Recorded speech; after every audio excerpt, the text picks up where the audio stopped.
What reward is promised to both the anointed and the other sheep? Well, verse 7 tells us, did you note? It says, everlasting life. See, this is a reward that is far greater than any material, financial benefits we might receive in this system of things. Even if it were $1 billion, nothing can replace everlasting life. And why can you and I be certain that this applies to us personally? Well, because verse 6, did you note those words there? It says Jehovah will pay back each one. Not just his people as a group, rather each one according to his works. So then, do you have a good imagination?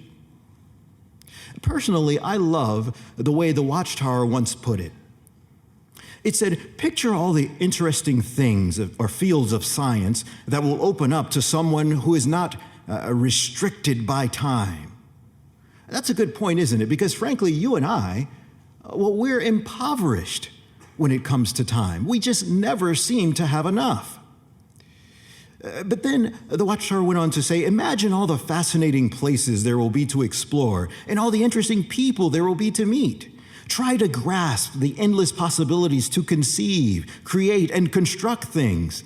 And then I love this last point. There will be no limit to the opportunities.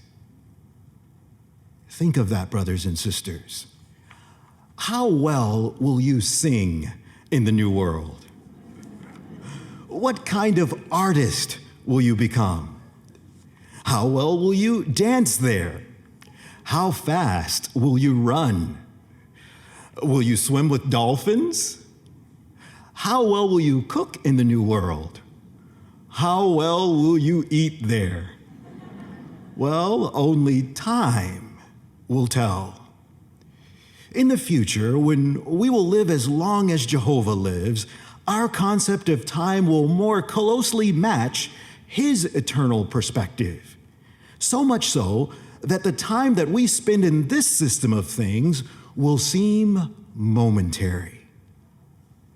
As we eagerly await that time, may each one of us be ever more determined to treasure, indeed to value, to appreciate, to highly esteem the riches of God's patience. Thank you, Ramon Hines, for those concluding comments, bringing to an end the Friday morning session of the 2023 Exercise Patience Convention. What he's essentially been doing there is what I call carrot-dangling. If you think about it, it's just another form of manipulation. So he's trying to remind Jehovah's Witnesses why they are giving up and sacrificing so much autonomy, so much freedom, so much ability to just make basic decisions for themselves, so much of their time and energy. He's reminding them that at the end of it, they'll have all the time in the world because they're going to have everlasting life. They're all going to become brilliant singers and swim with dolphins. How well will you sing in the new world? What kind of artist will you become? How well will you dance there? How fast will you run? Will you swim with dolphins? Hey, if you think about it, you'll be able to swim with sharks as well, won't you? Just have a big old cuddle with a shark, because it's not going to want to bite you anymore, because there will be no carnivores, there will be no predatory animals, either in the oceans or on land. Everything's just going to be munching away at vegetation. The sharks are just going to be chewing on seaweed. The lions and tigers are just going to be eating grass. Poisonous snakes are going to find something else to do with their venom. It just gets ridiculous, more and more ridiculous, seemingly every year. Every year at these conventions, they do this carrot dangling where they depict paradise in some amazing way, or they go into specifics with these depictions regarding what people can expect to enjoy. And it was either in last year's convention or the convention before where they were showing people sailing around in yachts. There are going to be shipyards, apparently, and fiberglass hulls in paradise. Goodness knows where all these materials are going to come from. So there are going to be yachts in the paradise. There are also going to be smoothies. I remember that was another one. They showed not just the fruit tables, you know, which is just typical now for Jehovah's Witness artwork. You always have the fruit tables with the watermelons, but also smoothies. And now we're learning that we're all going to be able to sing like Celine Dion.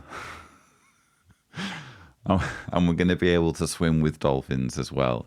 So, look, buy into this if you want. I'm sure there are many people who would gladly trade their freedom to think critically, their freedom to decide for themselves how they live their lives, what clothes they wear, what entertainment they watch, what books they read. They'd be glad to trade all of that for this fantasy, this check that can never be cashed, of living in this utopia. But even if we grant that this utopia is going to happen, and decades of Jehovah's Witnesses, generations rather of Jehovah's Witnesses have lived and died without seeing any of this fulfilled, even if we grant that this is going to happen, at what cost? Because we've just heard this same clown talking about people who don't get baptized being dissolved, disintegrated, broken into small particles, destroyed.